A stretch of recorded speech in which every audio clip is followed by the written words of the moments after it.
अस्सलाम वालेकुम तमाम बिरामे को मेरी तरफों सलाम थी गया लाला। ये देखो इस सवेरे सवेरे का टाइम है, गाड़ी होने लगी है। पिछों उस्ताद साहब होने भजी हमने आन लगे।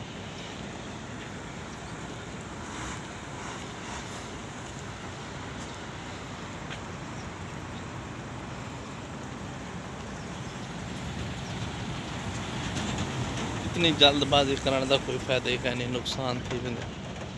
उस्ताद होने स्पीड दे विच हन ते पिछों आते हन मारी गाड़ी दे विच। अल्लाह ताला माफ़ करे, अल्लाह ताला हर बंदे को अपने हिफ्ज़ व अमान च रखे।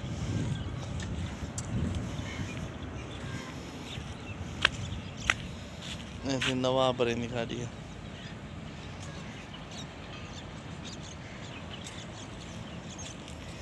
सवेर का टाइम है, सवेरे सवेरे उस्ताद होनी गाड़ी मार के खाड़ियाँ।